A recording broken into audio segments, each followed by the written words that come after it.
This is Writers Not Writing, the show where you can get to know your favorite writers and soon-to-be favorite writers by listening to them confess to the ways they procrastinate. Thanks for procrastinating with us.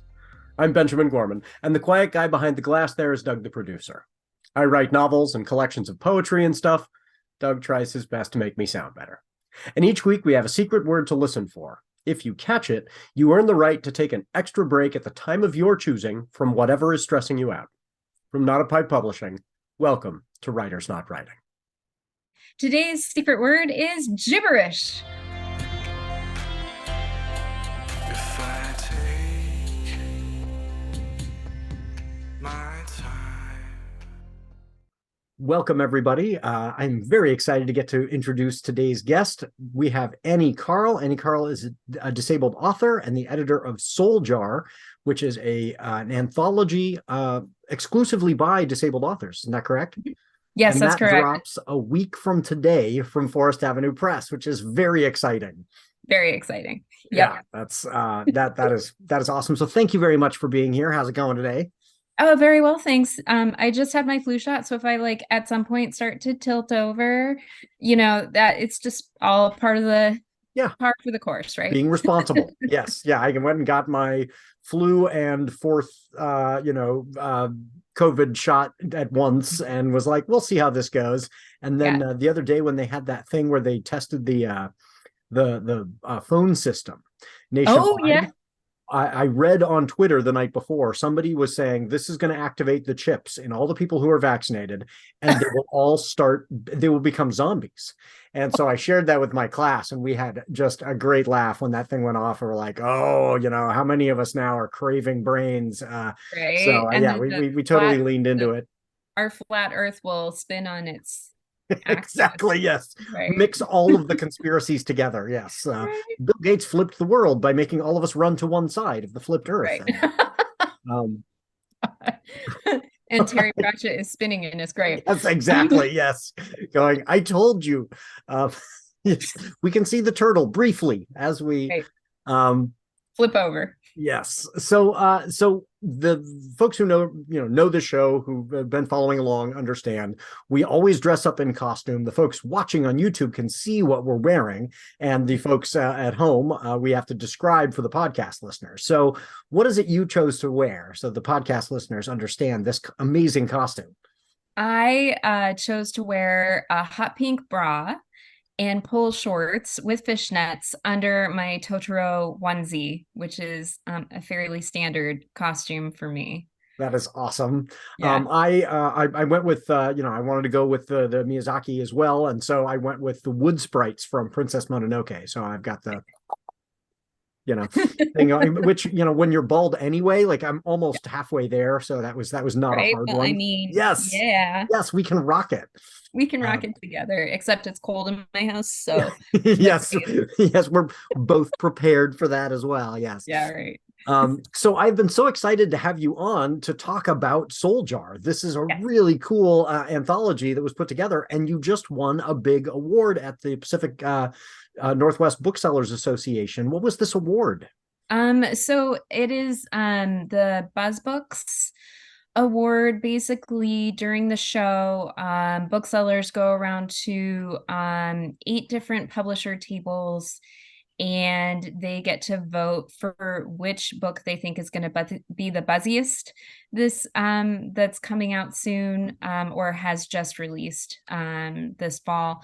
And it was a landslide. I mean, I spent the Tuesday, it was Wednesday. You lose all track of time when you're at a trade show. It was Wednesday. I was there from 9 to 4 talking about, I'm going to shift this just a little because I'm getting some sun. It's not supposed to be sunny. It's supposed to be October. There we go. No, this is not a J.J. Abrams movie. There's no lens flaring happening. Yes, the intentional lens flare of Seattle. Yes. Right. So it was, and I was told later by a landslide voted this trade show's buzziest book by everyone I talked to. And that's not every single bookseller who went to the trade show, but it was everyone who participated in BuzzBooks. So and we should tell listeners this is an organization. The Pacific Northwest Booksellers Association is an organization that is the regional booksellers of Idaho, Oregon, Washington, and Alaska, and Montana. And so people come. That's exciting that you've got, I mean, arguably the most important demographic, the people who are going to be making the purchasing decisions are saying, this is one I know is going to be flying off the shelves. I am really excited for that. I'm very excited. It also got a review in Publishers Weekly. Right. Very favorable. And it got a starred review from Booklist from the American Librarians Association. So it's getting a lot of pre-publication love right now. Which, authors out there listening are incredibly jealous because they know it's tough. Like, I send out press releases and review requests, and, if one hits, if I get a review, I'm like, yay, that's really wonderful. Although I know Forest Avenue does really good work too. Laura's fantastic. I had her on the show. She's amazing. So I think everyone in the book industry in the entire Pacific Northwest is a fan of hers. She's just wonderful. But, absolutely. That book is going to be, I'm excited about it myself, just as a reader. So I'm excited to see how that comes together. Wonderful. So, lest we get too close to writing process, try and avoid process questions if at all possible. What has been a distraction that's been keeping you away from your work this week? Well, I've started my holiday knitting and crafting. So I knit and crochet. And and I always start way too late in the season because of course I do. I'm like, oh, it's August. I have plenty of time. And September hits and I'm like, I do not have plenty of time. So for gifts and gift giving season, I gift books and I gift handmade knitted items. So for example, today is a day off for me. So I spent it in front of the boob tube. That's really like classic reference to the television. Yes, that's right. For those of you who don't know, TVs used to have tubes in them. They did. And antenna. And yes, exactly. Yes. And so I spent a chunk of my day working on something for a friend that on the off chance that they listen to this, I'm not going to say, cannot say. Yeah. Don't give it away. Do you sometimes pair the objects? So is it a book and a knitted object, or is it for one person knitted for another? Yeah, no, often it's a book and a knitted thing. If not all the time. I have to know if the person is a reader and will appreciate the book. Not all of my friends are readers, but real, like I know this couple where she is a librarian and he's just not a reader, and she's a voracious reader and a librarian, and that they make it work. Right. So absolutely, yeah. So that's what I have been spending a lot of my free time on. That's not reading, writing, is crafting. Yeah. Oh, that's very cool. Very distracting. So what about in the week's news? What has been distracting? Oh my God. Okay. I hate saying it, but Islam, Israel. There we go. Israel. That's the right. And Palestine. And I have many conflicting thoughts about this. I have a few friends who are Palestinian. Chief among them, Hannah Mushabek, who is a published author out of Massachusetts. She has a picture book out actually about what happened to her family, her Palestinian family, and their ancestral home that they no longer have access to. And so while a lot of Western news and Western countries are siding with I'm not sure I agree with that, but the whole thing is really conflicting, and there's a lot of mess that Western culture has caused, that Western countries have caused. Israel, Netanyahu has really screwed the pooch. How much am I allowed to swear? The YouTube apparently cares. The podcasts don't care. Okay, so I will keep the swearing to a minimum. So, but he's been tried for war crimes. Oh, the guy is awful and He is incredibly corrupt, terrible. And trying to Biden's take like, over the government there via this judicial coup. I don't know if you've heard of that about that, where he's yes, trying to yeah, make it so yeah, that the courts can't even be a check on his power. The guy is right. terrible. It And is yet we absolutely know in a situation like this, there's this rally around the flag effect, and people go, right, okay, well, we all didn't like him, but in this time of, it's been right. interesting. People have been saying this is Israel's 9/11. And my Yeah. response to that is, do you remember how many horrible things we did as a consequence of 9/11? Oh Like, my that's gosh, not right. good. That should It's be a not real, okay. we rallied around a terrible leader and did awful things to our own people as a Yeah. consequence. Like, It's reminding me a little. There was this West Wing episode, speaking of 9/11, when West Wing was a thing. And I rewatch that show every year because it's a really great reminder of political science and how our government is supposed to work. right. Those of you who are listening to the podcast didn't see me use air quotes just then. But yeah, Um, I think about the special episode that they did right after 9/11. And yeah, I'm equating that to right now. So a lot of people are talking about Palestinians and they're terrorists and this whole thing. And it's like, you're talking about Hamas right. and they're equal to the KKK and Al Qaeda. Yeah, The Palestinian people have been in an open air prison for 75 years. So it's such a messy situation. And I'm really shocked that everyone is kind of siding with Israel. And I'm technically a Catholic Jew, so I am not thrilled by a lot of the things that have happened to Jews in this country either at the hands of Palestinians. But you have to remember that the Palestinians, um, that's like their terrorist organization right. that are acting this way. It's not the Palestinians that are living in terror every single day.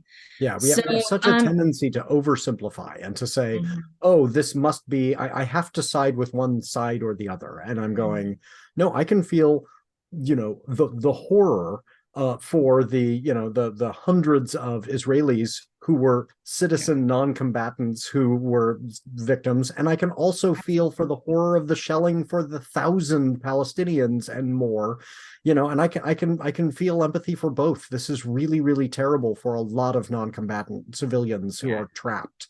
absolutely.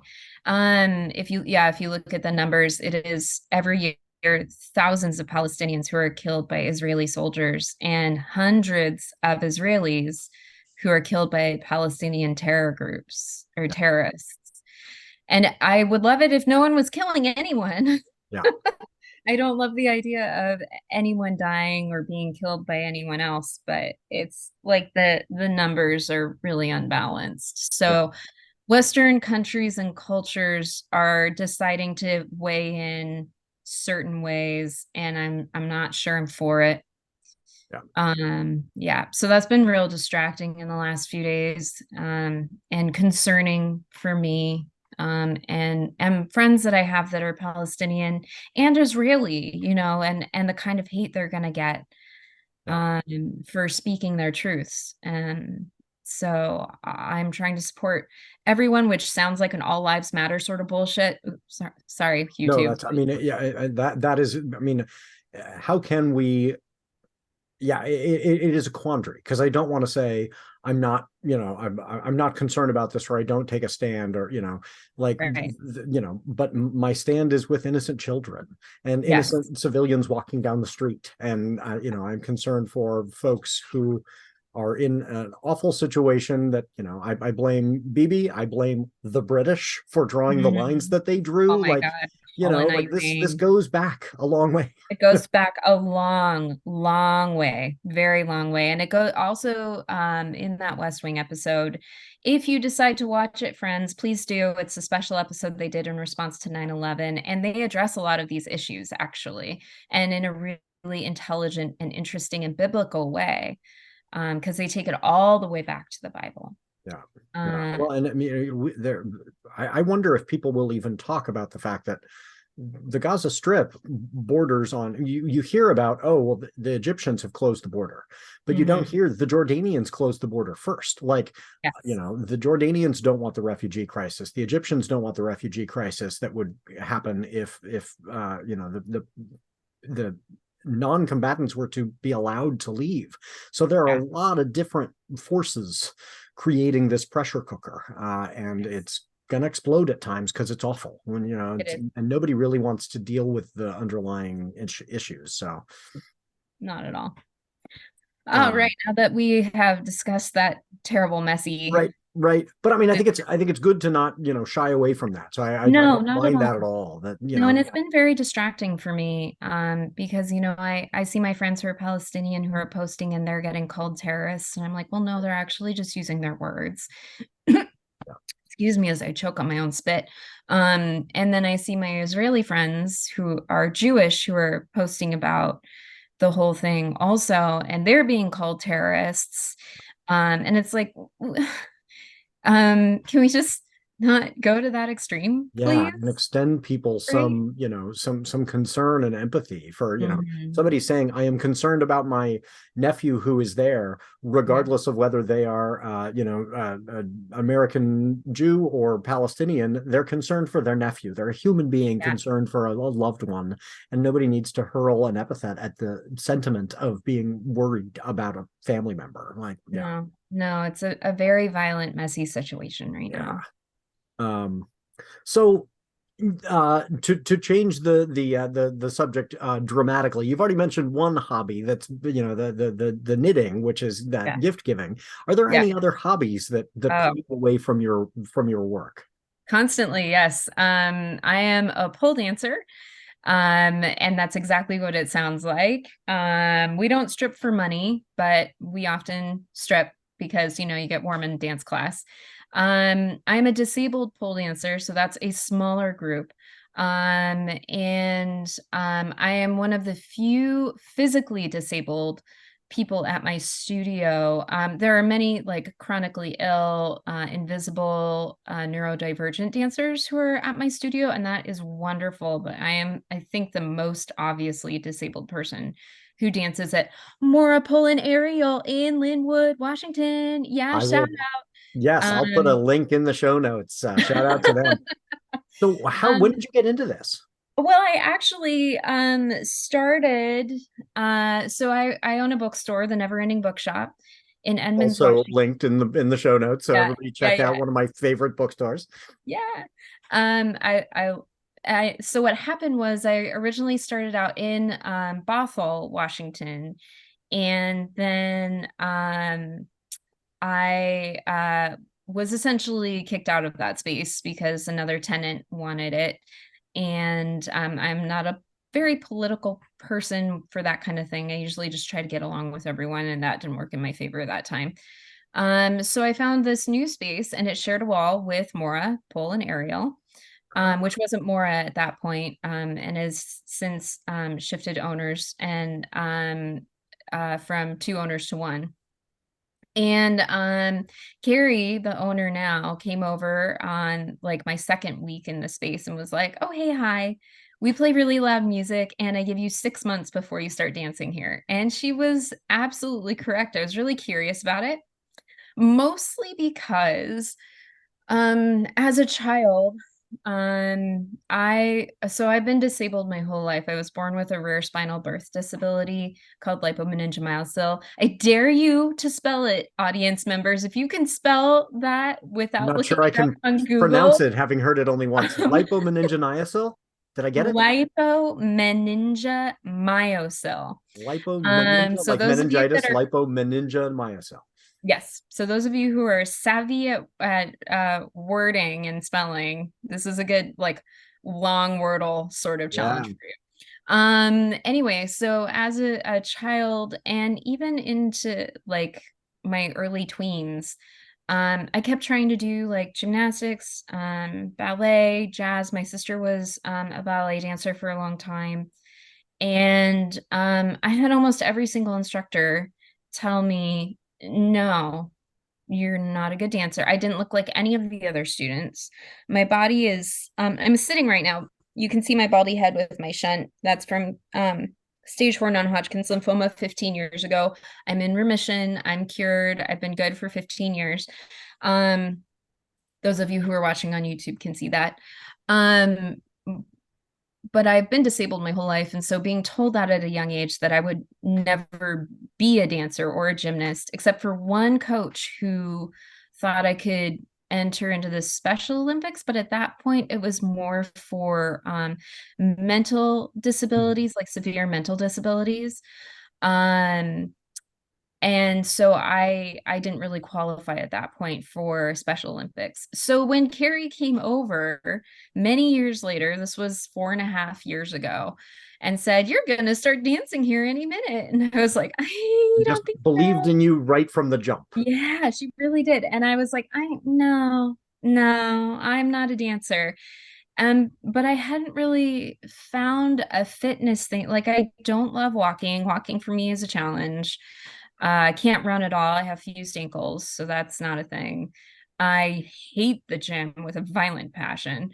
I don't really love yoga, or I didn't at that point, or doing it at my house. Like, I wasn't motivated to do anything physical, and I never really had been encouraged to do anything physical in my life other than physical therapy exercises. So 6 months later, I sort of knock on Carrie's door and was like, how do I sign up for private classes? Because I was really shy about signing up for classes with other students who look normal, again, air quotes, because no one's really normal and all of our bodies are very different. And then after about a year, it was after the COVID shutdown, my two instructors, Carrie and Victoria, basically said I couldn't take privates anymore. I had to start doing classes because there's a social aspect to pole dancing. And they were absolutely right. And I was really nervous about that at first. And then they run a body positive, fantastically open, inclusive studio in the best possible way. I can't even tell you how awesome the studio is. And so I showed up, and I've only had one instance of bullying, and that person was asked to leave immediately. And this was about a year after I started dancing with Maura. And they were asked to leave immediately and not come back. Yeah. By a different instructor. And so it was, it's been the most positive fitness and sort of life experience I've ever had. I am super strong in my upper body. Oh my gosh, it's like swimming. So it's your shoulders and your upper back and core. You can actually see 4 of my abs. That's outstanding. Yes. And so this is how I came to it. And Victoria especially is like, because I struggle with some of the things that are very strengthening in the legs. My legs are not very strong, but my calves especially, and my flexibility in my hips is a little different. So I modify a lot of moves, and technical classes can be sort of challenging. I'm still technically a beginner in pole 1, but that's not actually what I am anymore. I'm like an advanced beginner. And so I modify a lot of things, and it brings me so much joy. If I'm having a bad day, if I'm really stressed about something, you leave it on the mat, you leave it on the pole, you take it out on the pole, you play a really angry song if you're pissed about something. Because at the end of every class, we do a freestyle, and freestyle is my jam. It's where you let your weird out. It's where you just do whatever you want. It doesn't have to be technical. As long as you don't fall and hurt yourself, you can just kind of let it out. Let your freak flag fly. And so freestyle is my favorite part of pole because it is the easiest part of pole for me. And I've actually competed a few times. Oh, very cool. Yeah. So I came in 4th and 3rd the 2 times that I did it. Oh, that's excellent. One was dramatic, which I listen usually for freestyle. I pick very dramatic songs. And then the second one was for freestyle. And I had for freestyle, you just put on pole shorts and a bra, and then the judges pick the song for you. So you don't know what kind of song you're getting. And that's how it is in class. So if you haven't heard the song before, and my musicality, not to humble brag, but my musicality is like off the charts good. So, Well, and I'll bet you're getting really, really good at like modifying choreography on the fly. Like this is what I'm feeling I can do today, and with my upper body strength, I know I can nail this, you know. yes. And yeah, so and I often check with the instructor because if like the class is 3 sections. It's a warm-up, it's a mat-based warm-up that includes a lot of yoga moves and sensual based movements, and then we do some conditioning on the pole, and then it's choreo, and then it's freestyle. So we learn a little choreo routine that we can record and post, or just record and see how we're looking, you know, and recording is actually really important in the pole journey to see how you're progressing. And if you're not sure how to nail a move and then you nail it and you get it on video and you're like, oh, right, that's how you do it. So I'm very careful about asking the instructor who, like, there's a move called Genie where you hook one leg high and you fall backwards and you hook the other, and you're sideways on the pole. There's no way I can do that. So I'm like, well, can I do a front or back hook? Those of you who are pullers in the audience will understand what I'm talking about. And I always check because I don't want to, like if they have another move afterwards that you have to be in a certain position for, Yeah. I want to make sure that I'm respectful of the instructor and their choreo. And almost every instructor is like, oh yeah, just modify how you're comfortable. Yeah. I've never had an instructor say, no, don't do that move. Or if they have, they give me something else that I can do, and it's because of the next movement after. Yeah. Oh, that's cool. I mean, it's a lot of learning. Like it seems like it would be like learning martial arts. Like it's a lot of sequential kind of, this is getting more and more difficult and technical, and you know, and you get deeper into it. But that seems really cool. I'm envious. I am so unathletic that my knee has been giving me a hard time, and I think I probably have a torn meniscus, and I'm like, that's a thing athletes get. I can't have that. Yeah. Well, Apparently, it's also something that people who age get. I'm just as close as I get to an athletic injury as I've aged into it. Like it's very unfortunate. That's how a lot of disabilities work. Is our bodies start to, like, my husband came home from soccer a couple of weeks ago, and his knee was enormous, and I was like, oh God. You know, we're both going to be 40 next year. And I will say this, pole, our oldest dancer is 72. And he is also a Pilates person, and he mostly does hammock and lyra, which is the hoop, and hammock is just a connected piece of fabric. It's exactly what it sounds like. So it can be a very, I mean, you know, you watch the videos and it's women with their legs like stretched out to here, but it can also be a very gentle sport. You as long as you're listening to your body, it's a very adaptable sport.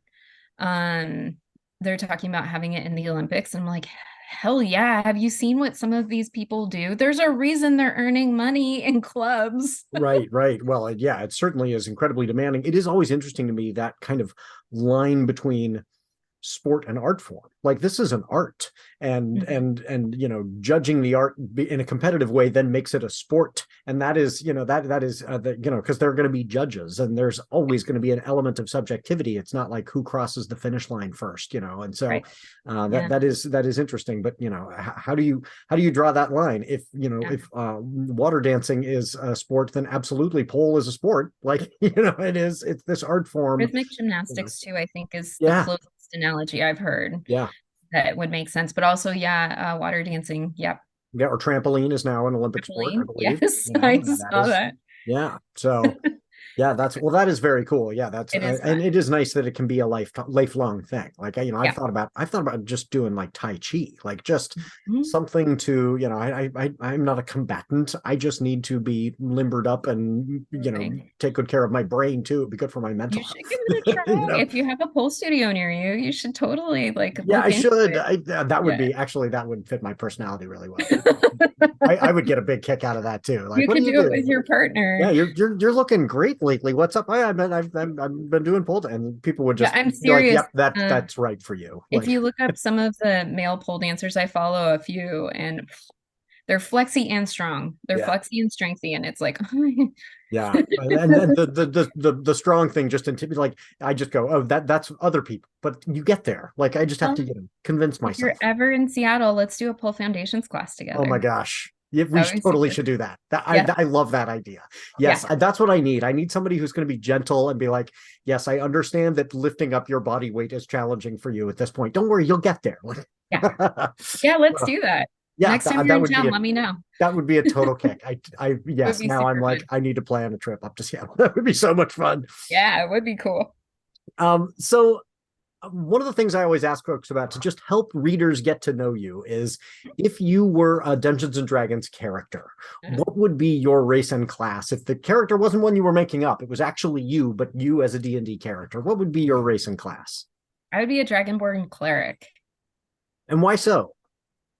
Well, I love dragons for one thing. Yeah, excellent. Yeah. And so a bard is a little too on the nose for me since I'm a writer.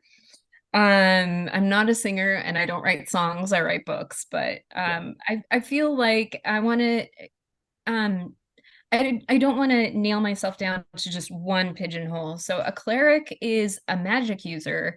I mean, those of you who play D&D, which I do not actively play D&D anymore. It's been many, many years. Yeah, it's been a long time for me too. Junior high, which was many, many years ago. But I like the idea of being able to use magic.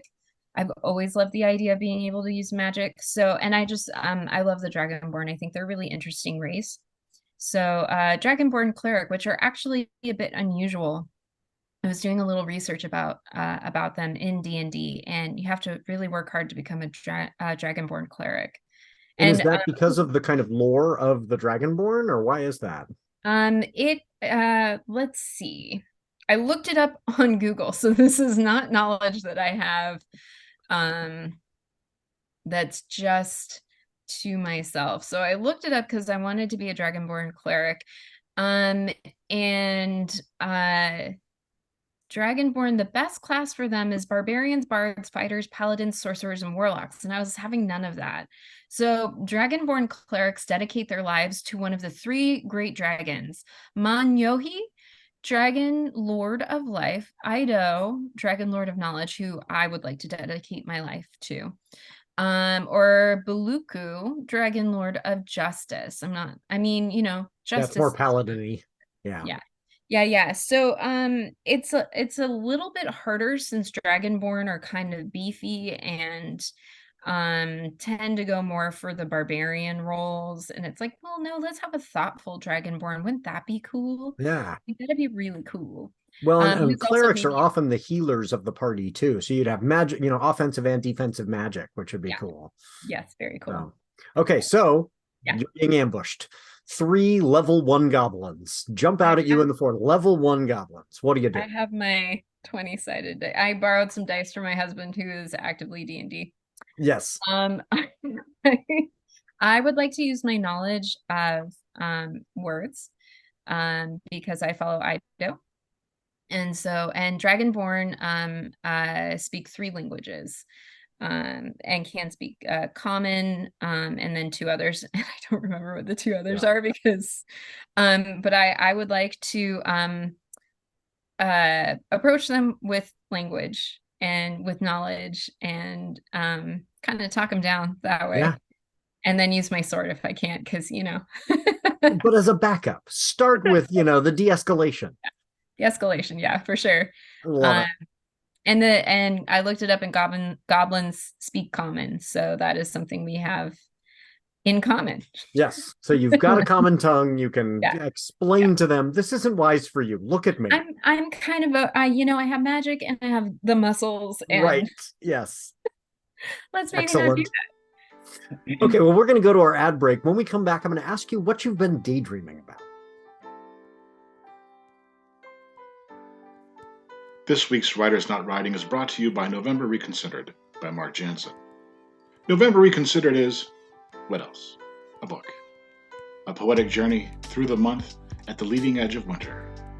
Part autobiography, part exploration, and about 100 other things. Find November Reconsidered via Amazon or wherever books are ordered. Read November Reconsidered. It will change your life. hopefully for the better.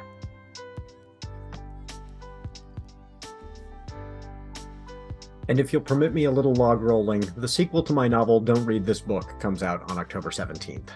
The second in the Convention of Fiends series is titled You Were Warned. Book 2 will hit bookstore shelves on October 17th from Not a Pipe Publishing. It tells the story of the return of Magdalena Wallace. The world's greatest writer survived the novel, designed to kill readers, and now she needs to save humanity, and all the monsters too. In addition to her delightful non-binary golem friend, the compulsively foul-mouthed king of trolls, and the fan-favorite lesbian vampire, this adventure has baby werewolves. Maybe a dragon?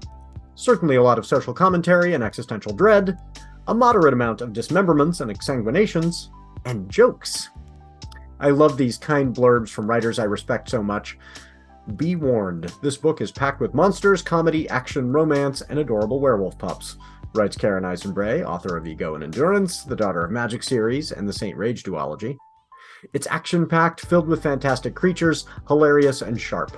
We meet so many characters and return to an awesome one who is at the intersection of identities and honestly an inspiration, writes Zaji Cox, author of Plums for Months, Memories of a Wonder-Filled Neurodivergent Childhood, and Benjamin Gorman is at least 3 goblins in a trench coat.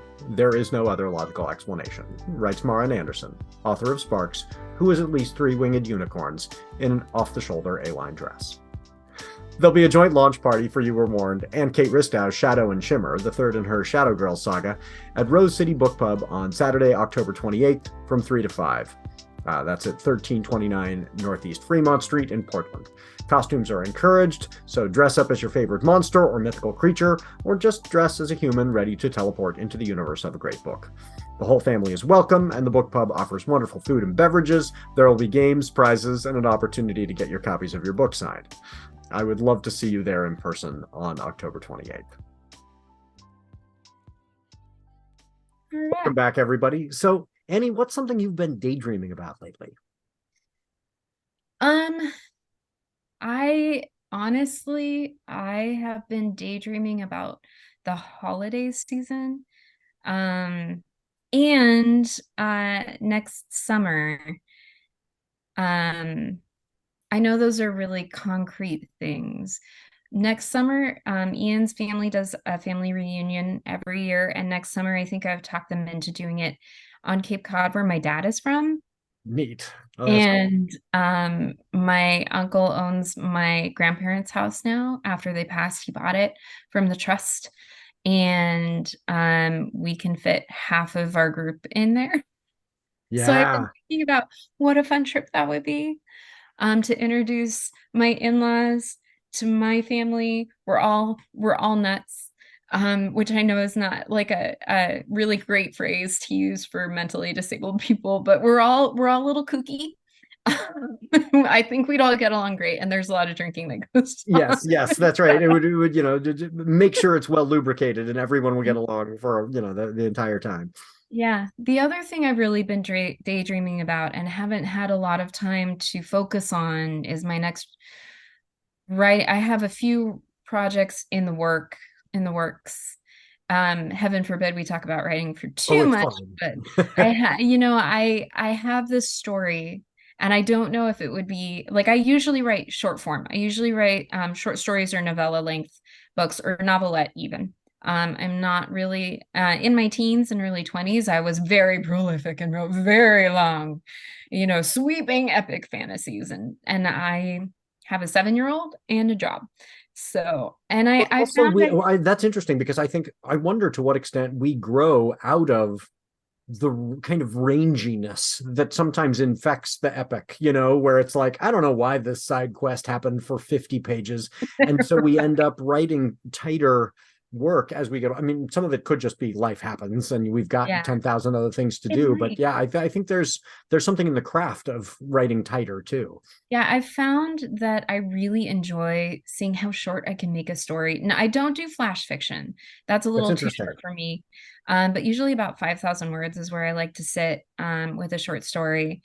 And I don't know, this project has just been bashing the inside of my head for a while now. a long while now. And you're all gonna laugh because it's mixing two of my favorite things. Is pole dancing monster hunters, which I think would be really amazing. I think it sounds awesome. Yes. And I've actually talked with some of my instructors and some of my pole dancing friends about this idea, and they're like, oh man, if you need to interview someone about that, I'm here for it. Yeah. Well, so I've been daydreaming a lot about how that might work, how the structure, some of the pole dancing moves, how the dancing could be incorporated, why pole dancers, maybe it's a coven of witches or something, and it's based in a studio. So I've really been like that every day. I think about that story. And I think I'm getting to the point where I need to make time to sit down. I have a free write typewriter and I just need to bash it out on there and see what comes out. Well, so this would totally work if you're interested in this project, or you can tell me this project is a terrible idea. I am working on part 3 of this trilogy of mine, the Convention of Fiends, and the conceit is all the monsters in the world meet for a convention every year in Las Vegas to figure out how they're going to maintain their secrecy, but all the kinds of monsters that have ever been conceived of exist in this universe, and it's and so the plot of the trilogy is they convince this, they manipulate this writer into writing a book that will kill whoever reads it, thinking they're just going to shrink the world's population, but the villainous monster knows it's actually going to wipe out all of the humans, and the other monsters then have to intervene because we are the food. And so that's, but I thought that story that arc will conclude at the end of the 3rd book. And then, my plan is the trilogy's done, but I thought it would be really cool, now that this universe is created, to reach out to other authors and say, would you like to populate this world of monsters with other stories of monsters who live in a world where there are plenty of monsters? And so, I mean, pole dancing witches would be perfect for the Convention of Fiends kind of universe, where it's, how do we keep ourselves a secret and do the things that we do? And what do they, what do they feed on? All the different kinds of monsters. The vampires are the most obvious, they blood, but like the trolls eat anger. And so they have become internet trolls because they like to make people angry and, create rage and so the gremlins like, to create chaos and then they that's where they get this energy source for them. And so you'd have to think of, what do pole dancing witches maybe they are taking that kind of erotic energy from the audience, and they're doing, or maybe it's from one another. They are taking the kind of mutual support. So I think there'd be, so if that's something, or would it be, I mean, I guess the other question is, would it be so self-serving to even ask authors, hey, would you like to write a story in this universe? Would you like to write fanfic for my books? That they'd be like, screw you, I'm insulted by that question even. I think it'd be fun. Yeah. I think it'd be fun. I mean, my pole dancing monster hunters, they're monster hunters, so they would hunt the monsters. And I've got monster hunters. So yes, and the group of monster hunters in the book lose in the course of this sequence, but the idea of monster hunters has been introduced. There are monster hunters. So that would totally work to have monster hunters in this universe. But, the ones that I have are like these very, like, bro-y, they look like a group of like Blackwater, mercenaries, but so pole dancing monster hunters would be so much cooler. Like, and I would love to read that. So we'll talk, but I would love that story. That would be super fun. That would be super fun. Let's chat. And then my thinking is, you put together a whole anthology of what do other writers want to incorporate in a world where all the monsters exist. I just think it'd be really fun. So that could be really fun. I don't think that's self-serving at all. I think that's you have the source material kind of already, and like opening it up for people to play in that world. I think that's a really fun idea. Well, I've got to finish the 3rd book, and then when the 3rd book is done, I will say to folks, okay, here you can have the trilogy, check it out, see if this is something you'd like to write. Here's a sandbox. But so I'll get to work and write that 3rd book. I think that's why fan fiction is so popular. People have these populated worlds and these created worlds, and they can just go in and play and test out their writing chops. And I think that's really fun. Absolutely. I tell my students fanfic is legit. Like, they'll say, I'm not really much of a writer. I just write fan fiction for, Star Trek or Twilight or whatever is the universe. And I'm like, Shakespeare only wrote fanfic. Like, Right. there's no So true. shame in writing fanfic. You're saying, here's this pre-existing IP and I'm going to put my own twist on it. That's wonderful. I No wrote shade. Hamworks fanfic for a long time. Yeah. Because that series came out when I was a kid and I still reread it every year. I think it's a great series. Yeah. Perfect sci-fi for kiddos, and it's such a bummer that it's out of print now. I think Scholastic is working on graphic novels, but graphic novels take forever. And Catherine Applegate, that was like her first big project. And she just wrote them hand over fist. They came out every month. And yeah, it was very episodic that way. Yeah. So anyway, that's a fanfic I kind of got started on as a preteen tween. They're tweens now, not preteens. Yeah. Well, yeah, graphic novels, I looked into that for some of our books. They're incredibly expensive. Like they're so labor intensive that and then even the printing full color, and so props out there to people who, if you get your hands on a graphic novel, you've bought a book that people really invested in. So if you like graphic novels, respect to that form, because it is expensive to make. Very. Okay, so you've got some announcements. What are some of these events that you've got coming up to promote the book? Well, yes, next week. Next week's going to be busy. So Tuesday the book drops, and myself and several other authors, there's 9 authors in the Pacific Northwest region who have been included in this anthology. So 6 of us: Nicola Griffith, Nisi Shaw, Mika, Ellis, and Dawn, and myself will all be at, and if I'm forgetting someone, I'm so sorry. We'll all be at Elliott Bay Bookstore in a week at 7:00 for the Seattle launch party for Soul Jar. The 19th, Mika and Ellis and I will be at Edmonds Bookshop for their 3rd Thursday art walk. We'll be the authors there for that at 6. Friday the 20th is I can't believe I'm saying this.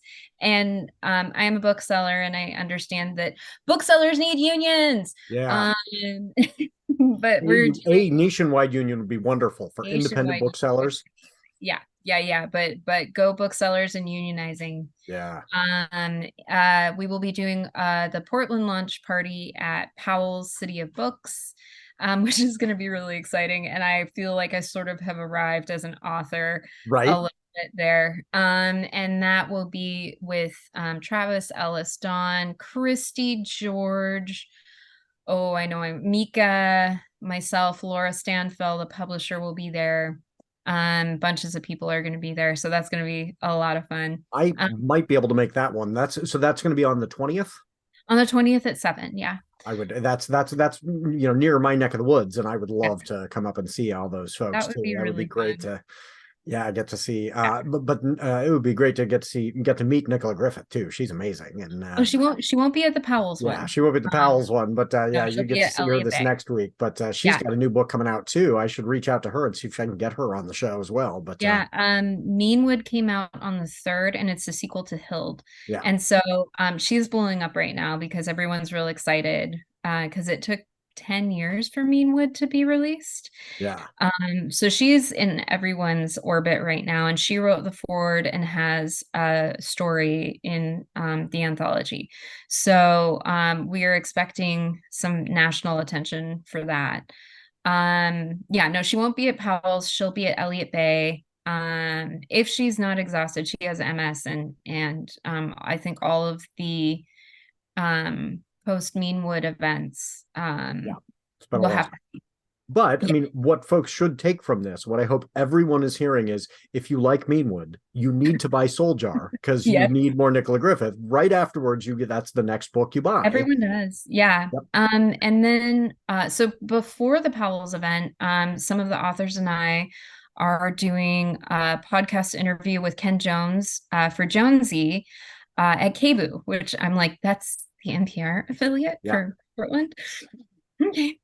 And then I am doing I'm not doing very many individual events because I'm just the editor, and I actually don't have a story in the anthology. I wrote the introduction and edited all of the stories and Laura and I put it all together. And but I am doing a solo event at Saltwater Bookshop in Kingston, Washington. Kingston is where I grew up. It's a small town. You have to take a ferry to get there or drive around through Tacoma, which takes like an hour and a half. Local girl makes good. That's very cool. So they just opened in April, and I'm really excited to go and do this event. Like, I think my 7th grade writing teacher, English teacher is coming, and she was very influential for me. And I think if she's in town, my 9th grade biology teacher might come, and my 1st grade teacher might come. Like, all of these friends that I've had from Kingston might show up to that. That warms my teacher heart. Like, those right? are the great moments, you know. Yes. So I'm really that event might be more of a love fest than an actual event. So and at each event, the events for this book, so we also have an online launch because we have authors all over the country. So we have an online launch on November 3rd. And I believe that's at 3 or 4, because we want to we don't want to do it too late for the people on the East Coast. Yeah. So all of these events are going to be really interesting and unusual because we have so many authors who are participating. So it's going to be less of an author event, more of a panel event. Yeah. We're not going to do too many readings because that would take a lot of time. It's going to be more discussion about the book and why it's really necessary. Well, I frankly prefer that. Like, I've gone to readings where I've thought, Kate Ristow and I are going to do a launch party, and we were talking about planning it, and we're like, we will do readings because people want readings. We're going to keep them really short, because I've been to places where it's, hey, the reading is going on so long, and people are going, I'm going to get your book. Please stop reading it to me. Right. People have the attention spans of gnats. Yeah. And as a bookstore owner who has run many an event, I really understand this. You want to keep it short and concise. And if there's more than one author, you want to share the love. And basically that's what entices people, is you drop a few things and then you just kind of say, here it is. Yeah, a little hint. One of the things we're going to do for Kate and mine is we're going to take like maybe just the first page, and then I'm going to pass out, I'm going to convert it into a Mad Lib. And so we'll read our first page, but it's not like a long reading. It's, hey, this is what we wrote, and then have the crowd tell us this is what it should have been, and Mad Lib style. And I think that will be, that's a lot better than a long reading. I might steal that from you for the virtual. Go for it. Yeah, have the audience participation. You tell us what should have been there, and have it be absolutely ridiculous. Totally. So, I am excited about those. And I think that my experience is the anthology events as live events are so much better than individual events, because individual events, if you don't either you do a long reading, or it's this one voice. But if you can create that panel, I highly encourage folks to go to these events, because when there are more authors there, you get to hear those different voices and the interaction, which is really fun. So I'm excited for you. These are going to be cool. I'm so thrilled. I'm going to be so exhausted after all of that, though. I mean, I am an introvert by nature, but an extrovert at my job. And when I go to things like this, I act extroverted, and then I get home and face plant into my pillow. My fiance Crystal talks about masking. She's got this forward facing job all day long, and it's a lot of energy. And then she's like, I get to come home, and on the one hand, I get to take the mask off. I'm just with you. And on the other hand, I'm exhausted. And I'm like, yeah, that's legit. It takes a lot of energy. Exactly. Yeah. Whereas I'm an extrovert, and I feed off the energy of a lot of other people. And then I get home and I get exhausted because I'm like, there aren't people around. I should sleep now. So we'll work real fun in the evenings, the two of us. Yeah. So one of the things we do is we'll put out a weekly poll where we ask folks some question, and I'm relatively consistent. No, I'm not. I'm bad about actually posting them. But if I remember, what is the poll question that you would recommend that I ask? Yeah. I have a few thoughts on this, but it's Halloween, so we're going to go with candy. Do you prefer Milky Way or Twix? Yes, good. I'm glad they're both good ones. It's tougher but both Milky Way and Twix are they're some of the keepers. So yes, of those two, that's harder. Yeah, that's good. That's a good question. So you are somebody who has a to read pile that is a store. So Yes. what is something that you're looking forward to that's in your to read pile coming up? Well, at the store I have a sci-fi fantasy book group. No one's shocked by this, especially considering the nature of the anthology, which is a sci-fi fantasy anthology, with some light horror. I'm actually really excited for our October book, where we read something a little spookier than like our usual fare. And we're reading a YA anthology called Our Shadows Have Claws. And it's Latinx authors writing horror for young adults. And the cover, excuse me, the cover is amazing. It just came out in paperback, and I am really looking forward to that. I'm just looking at some of the books I have nearby me. God, I'm looking forward to so many. Oh, I'm looking forward to reading From a Certain Point of View, Return of the Jedi, which is those are anthologies that celebrate the 40th anniversary of the original Star Wars trilogies, the original Star Wars trilogy. And so the first one was A New Hope, and then Empire Strikes Back, and then Return of the Jedi just came out. And it is the movies written from side characters' perspectives, and it's short stories. So like, for example, in A New Hope, we get the trash compactor monster. Nice. Their story, which is amazing because they turn out to be Force sensitive. Not to spoil it. Yeah, That's right. awesome. That's like in the first paragraph, and how they get to be in the trash compactor on the Death Star. And it's quite an amazing original story. If for those of you who have not read these anthologies, they're absolutely fantastic. And so I am a giganticus Star Wars nerd. Right. And new shows and movies, cough, J.J. Abrams, cough. Aside, the original trilogy remains my favorite part of it. And do we all know that it's based off a book?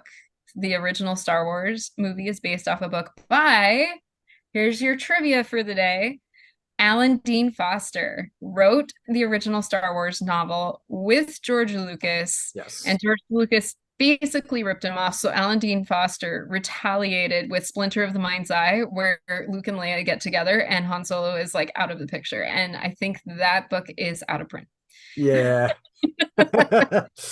Disney is not pushing it. That's interesting. Now that Disney has bought a publishing company, they're not pushing Alan Dean Foster. That's interesting. Not at all.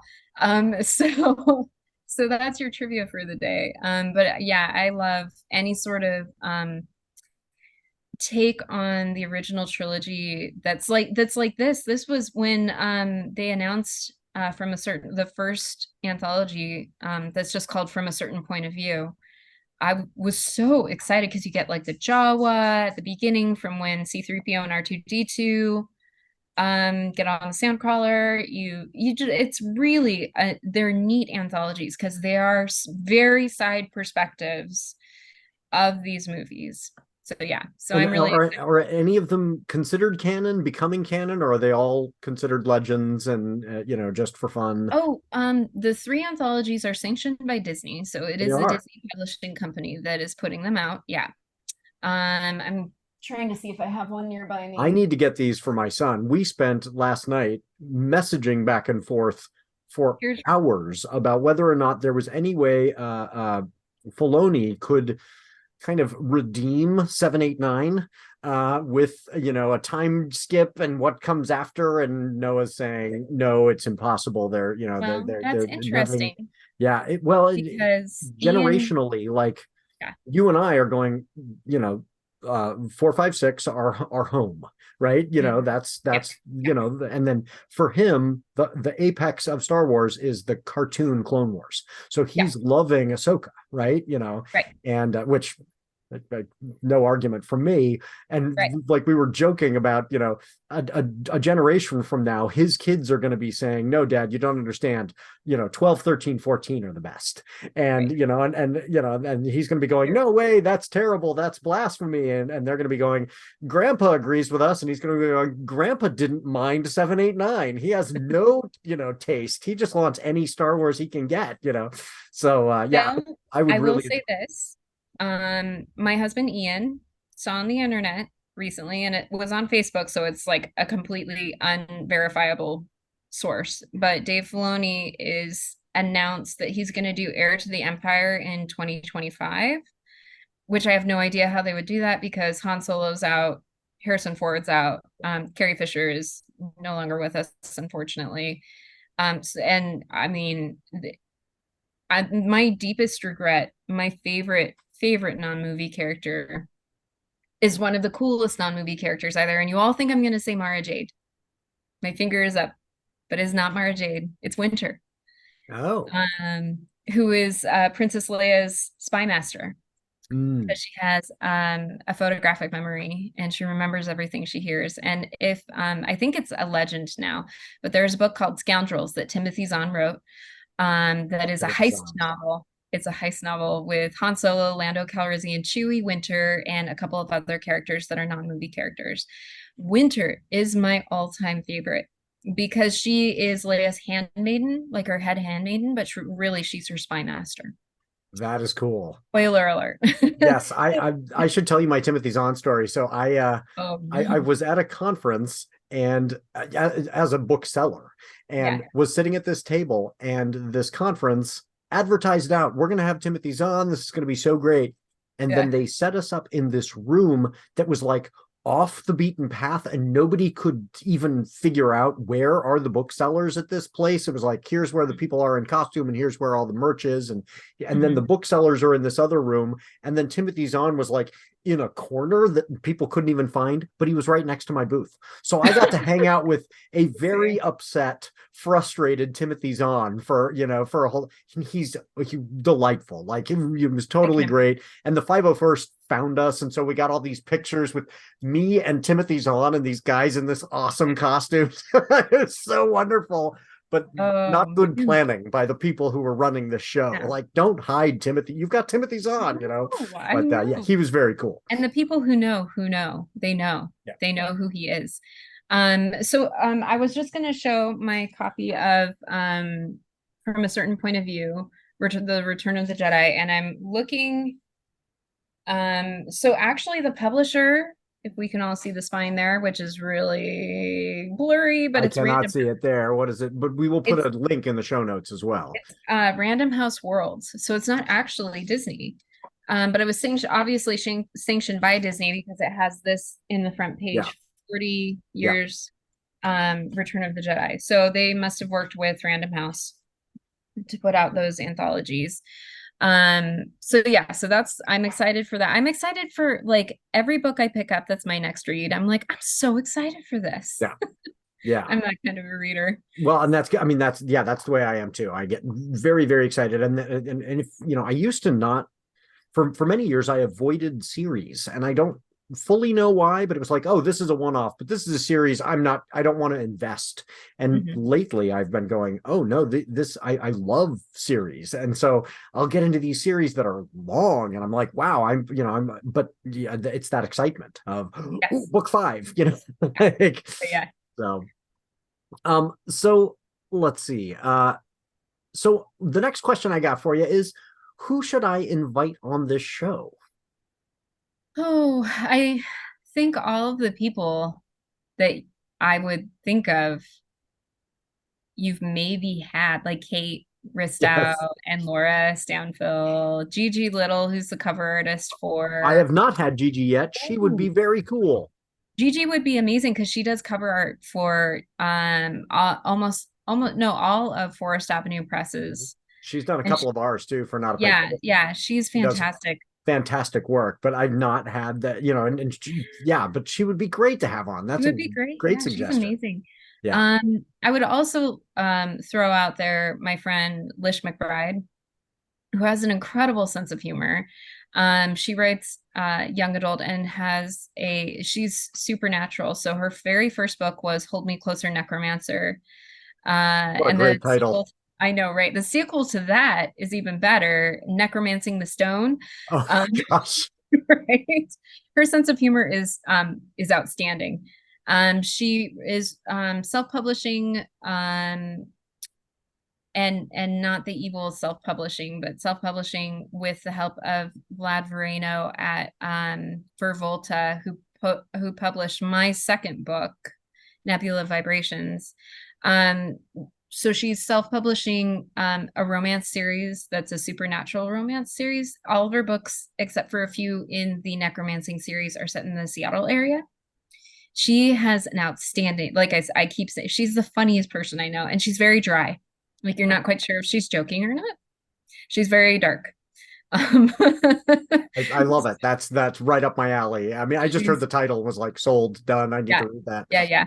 So I think Lish would be, maybe, I'm not sure if delighted is the right word, but she would be for it. Yeah. She wouldn't seem delighted.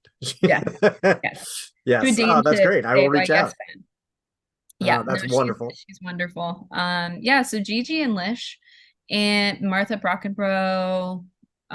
She has a new book coming out next year. All of my friends who are writers, some of the authors from the anthology, like Raven Oak, who has she does everything self-published on Kickstarter. So she would be really fun to have on the podcast. Boy, like, every person who's in the anthology, I think, would be really fun.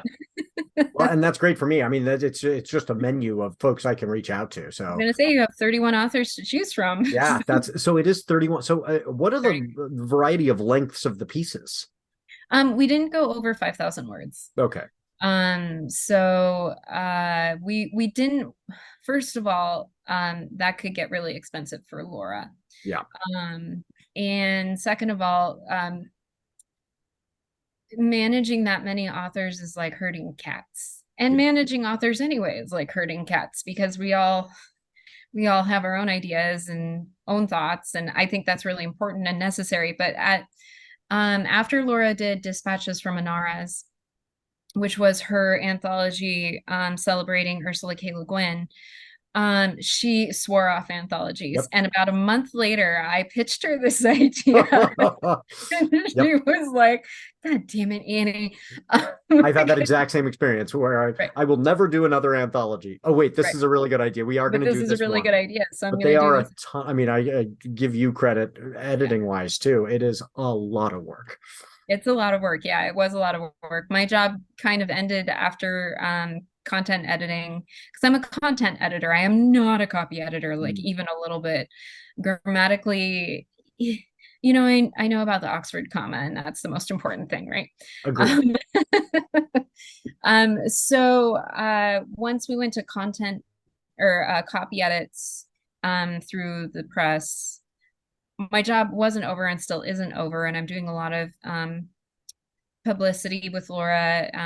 She's had some experiences in the past where people haven't helped as much with that, and I'm doing my best because I'm really excited about this book and I want to talk about it as much as I can.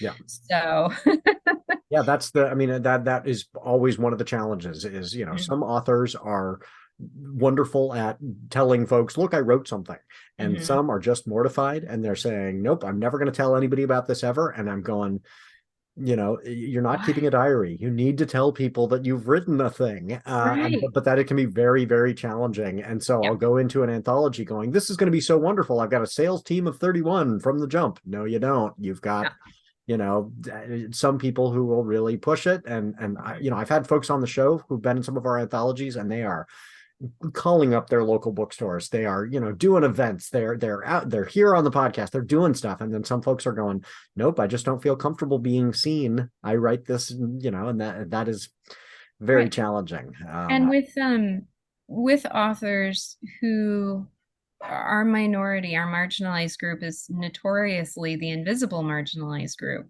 It's very hard for a lot of us.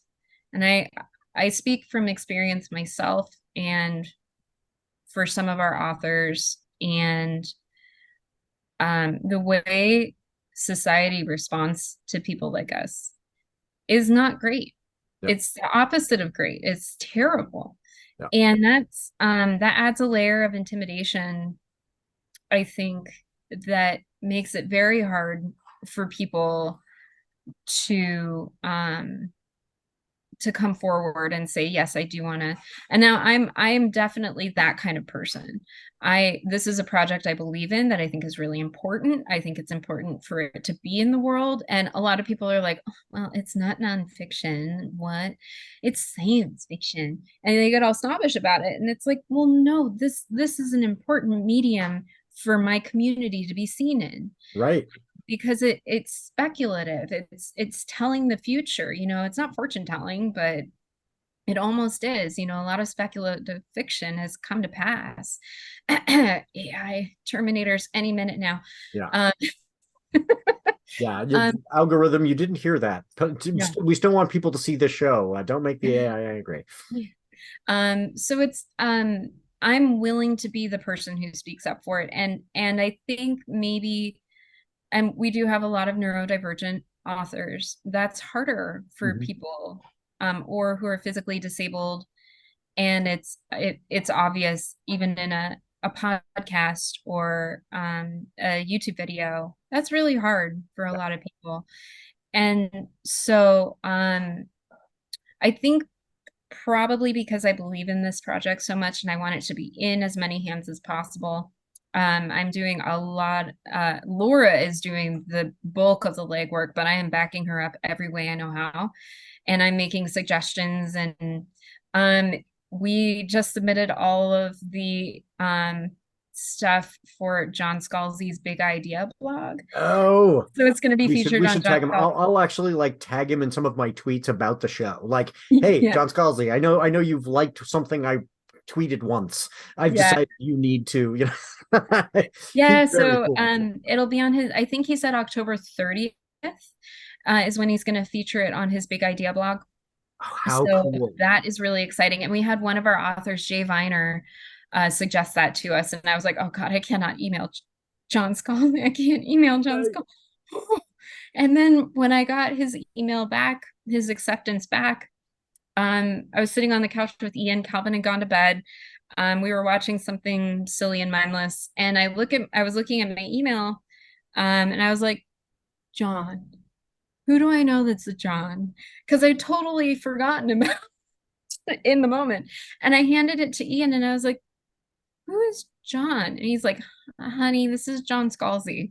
And then I fell off the couch. I was going to say, did you lose it? I would have just been like screaming. I started hyperventilating and crying and laughing all at once. It was like the like, and I have to remind myself, he is a person. Yes. He's a super awesome person who maybe he may not be a person. He might have transcended humanity, but no, but I mean, he comes across as just a really nice guy too. Yeah. Yeah. And his message was very short. He was like, well, that week is packed. How's October 30th? And I was like, yep, that's great. And I actually managed to send that back to him. And then I sent him all the materials that he requests for the blog post. And then I had to close my email so I didn't like stare at it for like 45 minutes. You're just clicking the send button like, oh, okay. Yeah, right. Yeah. Oh, that's very cool. That's really cool. That's the kind of thing. Like if you can get that kind of exposure, that's wonderful. Yeah. I totally hear you though on, some of our folks, we just put out an anthology this last year that was exclusively LGBTQIA plus writers. Not all of those folks feel safe having their names out there, having their identity, and rightly so. Like they may be unsafe if they may be outing themselves in some cases. And I need to kind of check myself and say, it is my need to push this, but it might not be your need. And, I am safe promoting you, but you might not be safe. And so kind of, taking a step back and saying my publisher concerns are not as important as your physical safety and your emotional well-being. But that was a conscious moment of, oh yeah, they've got good reason. Maybe it's hard. Yeah. It's I think any marginalized group member of a marginalized group will, it depends on their experiences. My lived experiences have not been gentle by any means, but I don't face as much hostility for my disabilities as I think other people do. And that is definitely because I'm white, straight, and a woman. Yep. Yep. And that's the thing. My life experience actually prevents me from realizing not prevents me, but makes it harder for that to be top of mind because I've not faced that. And so I have to go, I need to take a breath and think about the fact that this, there are challenges you face that I don't face, and what might be the getting in the way for you that I've just never experienced. So yeah, exactly. Yeah.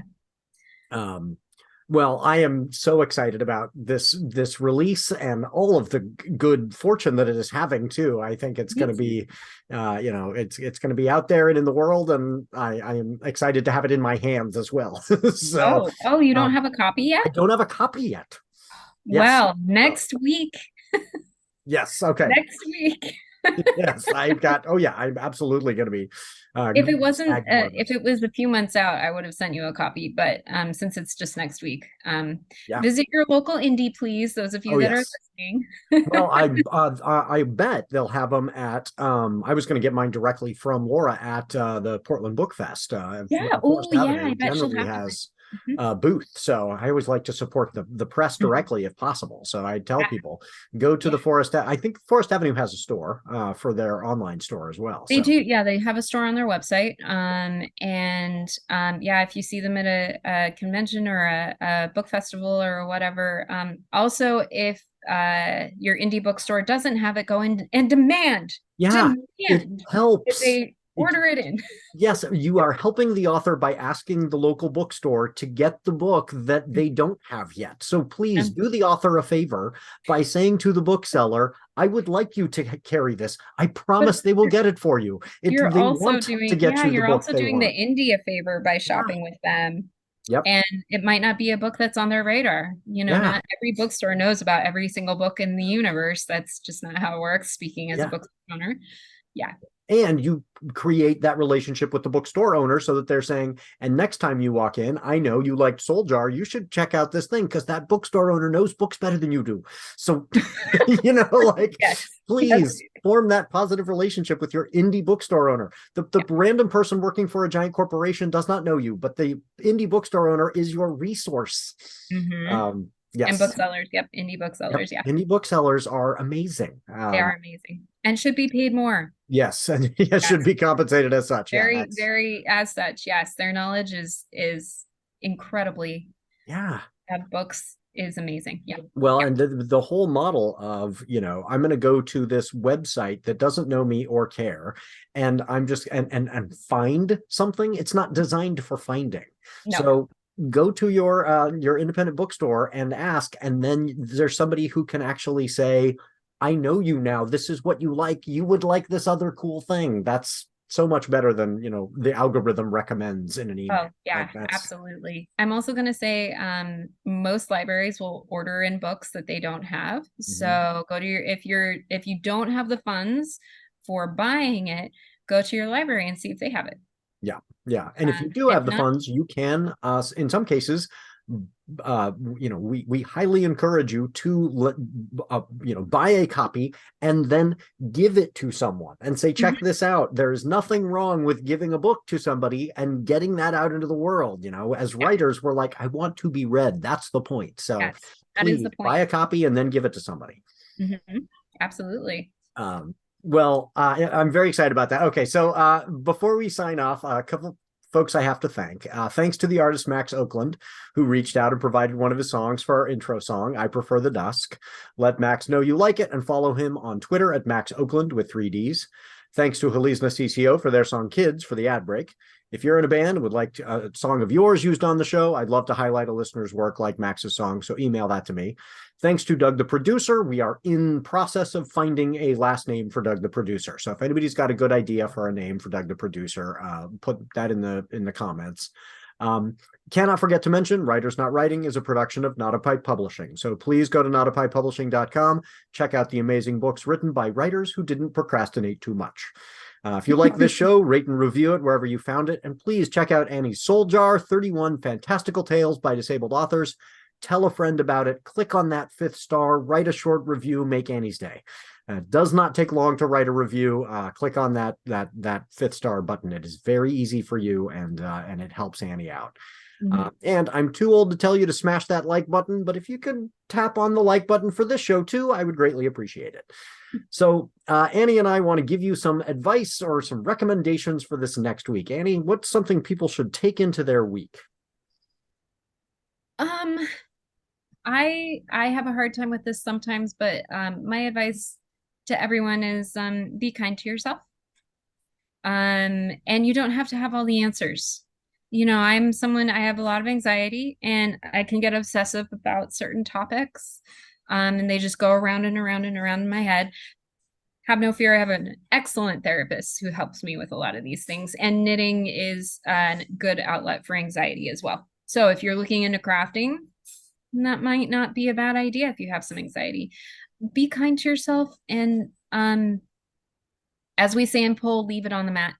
Leave it on the pole. I like that. And I say every week, a book without spaces would be gibberish, and our lives need spaces too. So don't ignore the spaces.